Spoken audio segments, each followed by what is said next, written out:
যে আমাদের দ্বিতীয় দিন সকালবেলা উঠলাম, নিস্তব্ধ চারিদিক, পাখির আওয়াজ খুব সুন্দর।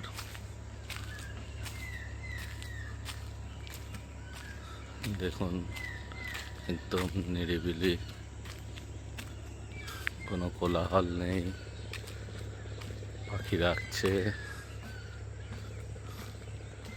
দেখুন এখানে একটা জলাশয় আছে,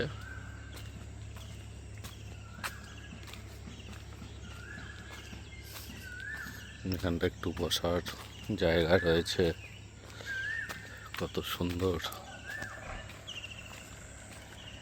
এখানেও পরপর রুম রয়েছে। প্রথমটায় হচ্ছে অফিস, কালকে দেখিয়েছিলাম আপনাদের, অফিসের পরপর রুম শুরু। এইগুলো হচ্ছে সামনের দিক, আর আমরা আছি ওই দিকটাতে, ওটা ব্যাক সাইডের। এমন কিছু না, একই জায়গায় প্রায়, একদম গাছগাছালিতে সবুজ হয়ে রয়েছে পুরো, খুব সুন্দর। দেখুন এইখানে একটা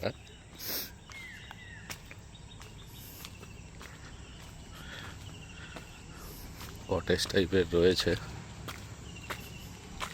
একদম জলাশয়ের মাঝখানে, খুবই সুন্দর।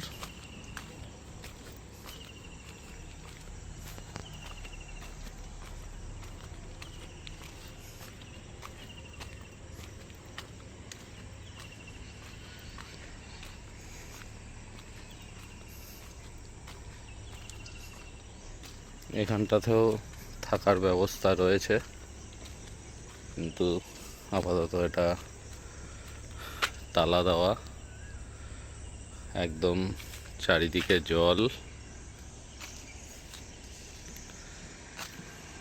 খুব ভালো। দেখুন পাখি উড়ে যাচ্ছে, আর ঠিক তার মাঝখানে এই কটেজটা। পরিবেশটা কিন্তু খুবই ভালো লাগবে।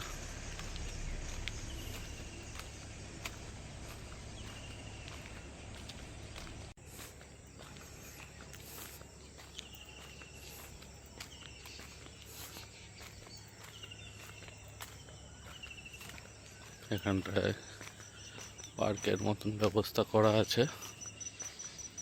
আমরা কালকের রাতে এখানে এসে কিছুক্ষণ সময় কাটিয়েছিলাম, বেশ সুন্দর।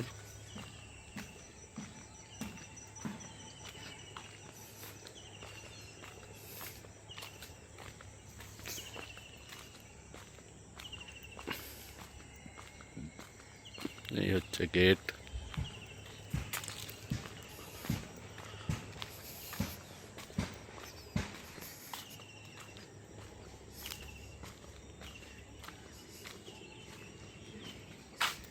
এখানে একটি মন্দিরও আছে।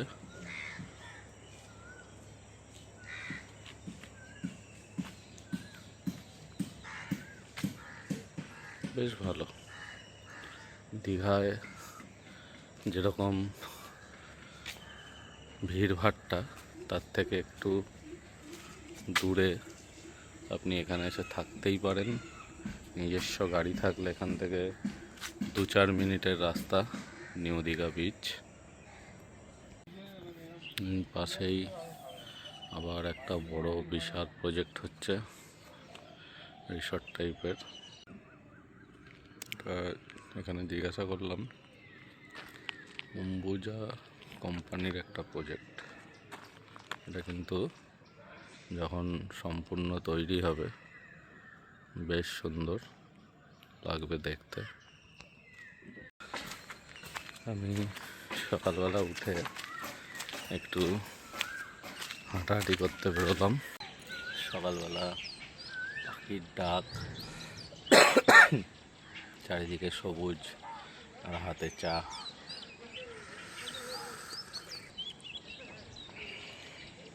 এই হচ্ছে পরিবেশ, খুবই সুন্দর লাগছে।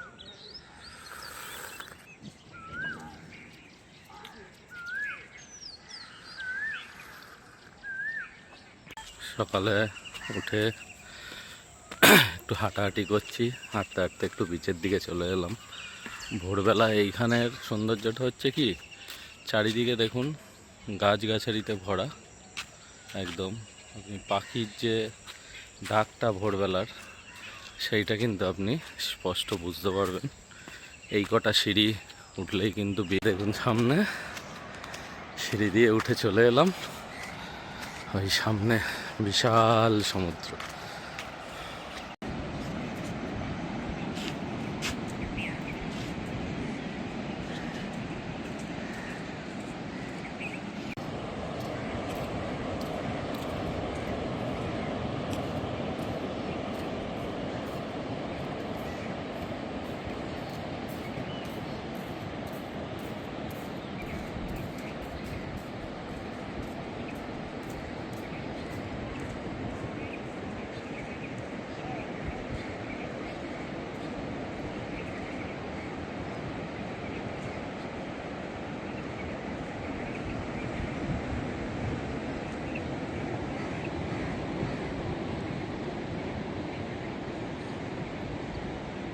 সেরে নিচ্ছি, যেটা প্রত্যেক দিন বাড়িতে করি। আজকের প্রকৃতির মাঝখানে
রাত্রির হয়ে গেছিলো বলে এই জায়গাটা আপনাদের দেখাতে পারিনি। দেখুন কি সুন্দর ফুল গাছ, পুরো একদম সবুজে সবুজ। এই সাইডে সব রুম, আর এই সামনেই হচ্ছে এত সুন্দর করে সাজানো গার্ডেন। বেশ ভালো লাগবে জায়গাটা।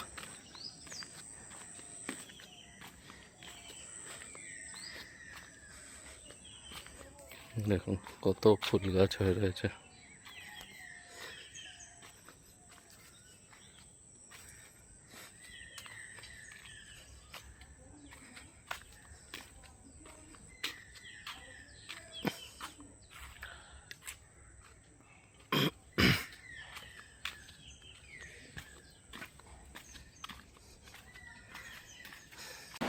আমরা রেডি। আজকে দেখুন লাল হলুদ পাঞ্জাবি পরেছি, তার কারণ হচ্ছে আজকের আমাদের দীঘার যে মেন আকর্ষণ, যার জন্য দীঘায় রইলাম একটা দিন, দীঘার মন্দিরটা দর্শন করব। ওই কারণে আজকের সব শাড়ি পাঞ্জাবি পরা হয়েছে। এখন ওখানে ঘন্টাখানেক সময় কাটিয়ে তারপর আমরা আস্তে আস্তে মন্দারমণির দিকে যাব। চলুন আবার আজকের দ্বিতীয় দিনের পর্ব শুরু। আমরা ওশিয়ানা গেস্ট হাউস ছেড়ে এবার মন্দিরের দিকে রওনা হচ্ছি। জায়গাটা কিন্তু বেশ ভালো।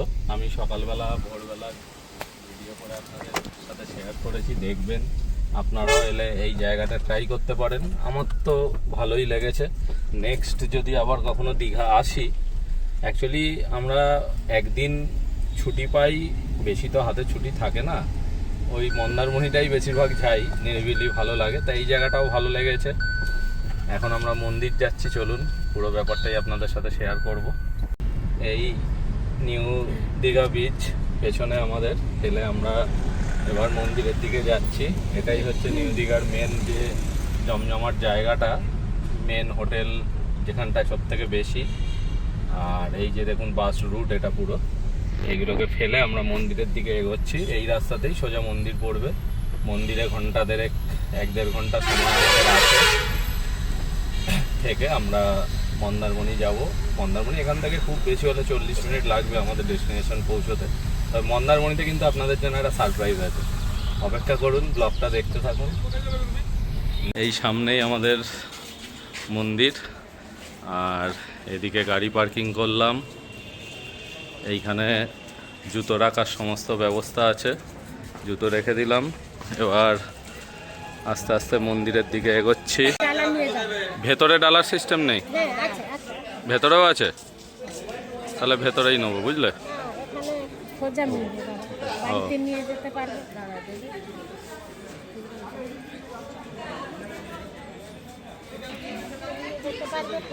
হুম, 10 টাকা দিয়ে, 10 টাকা দিয়ে দে। এই করবে এখনো, এই করবে।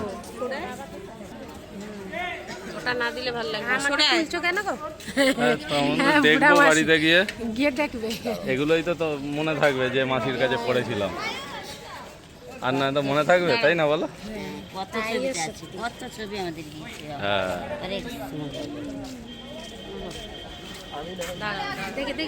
আরো আছে কত ডিজাইন গো।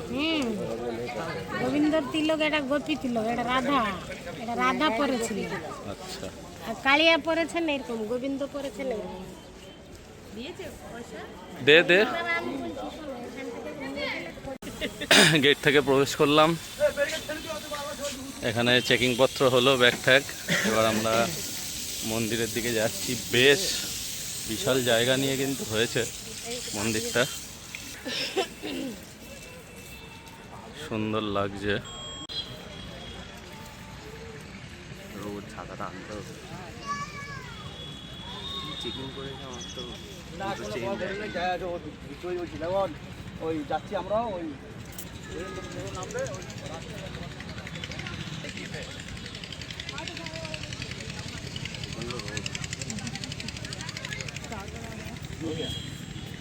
আপনাকে দিয়ে।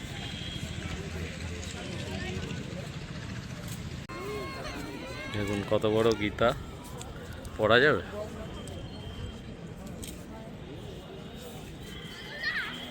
না, পড়া যাবে না, এটা একটা লাইট বোর্ড টাইপের। ওই দেখুন ওইখানে যে রথগুলো ছাড়ে, ওই দূরে রাখা আছে 3টে রথ।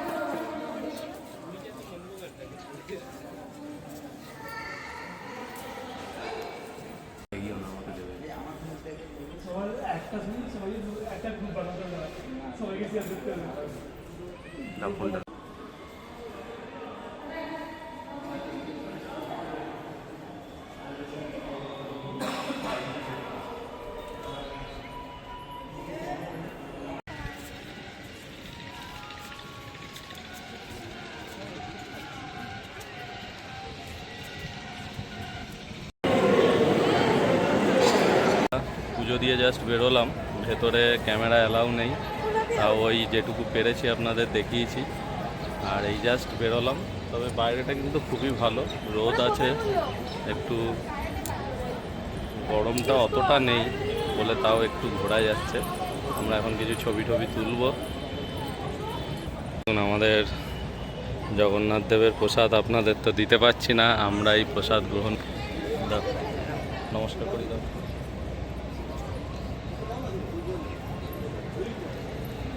আমি দিচ্ছি তো।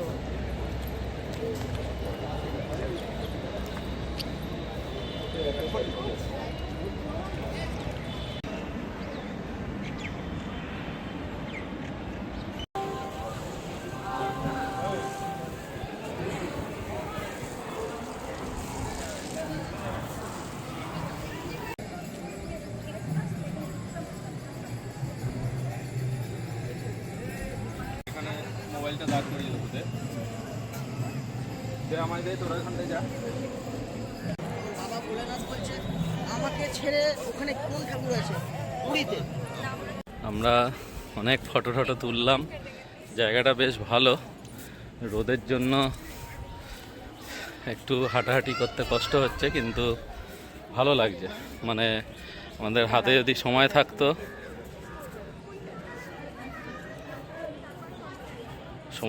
তাহলে আমরা আরেক কিছুক্ষণ সময় কাটাতাম। আপনারা অবশ্যই আসবেন দীঘার পুরী আদলের মন্দিরে, ভালো লাগবে এইটুকু আমি বলতে পারি। দেখুন এইখান থেকে মন্দিরের পুরো ভিউটা ভালোভাবে আসছে, একদম পরপর 3টে চূড়া এখানে, আর এইটা হচ্ছে সবথেকে বড়, মানে খুবই ভালো। কিন্তু ওটা এখন ছিল এখানে দেখুন প্রদীপ আরতির জন্য এখানে এরকম স্ট্যান্ড টাইপের করে রেখেছে। কাল রাতে যখন এসেছিলাম এগুলো কিন্তু প্রত্যেকটাতে লাইট আছে। রাত্রিবেলার কিন্তু এই যে আংটা টাইপের যে জায়গাগুলো আছে, এই যে এগুলো প্রত্যেকটাতে লাইট আছে। রাত্রিবেলা কিন্তু এগুলো সব লাইট জ্বলে, দারুণ অপূর্ব লাগে দেখতে। আপনারা চেষ্টা করবেন ঠিক বিকেল বিকেল আসার। আমাদের এখানটা একটু ভুল হয়ে গেছে প্ল্যানিংটা। বিকেল বিকেল আসবেন, 4:30 5টা, এখানে 6টা 7টা অবধি আপনি থাকুন, তাহলে আপনি দিনের ভিউটাও পেয়ে গেলেন, রাতের ভিউটাও পেয়ে গেলেন।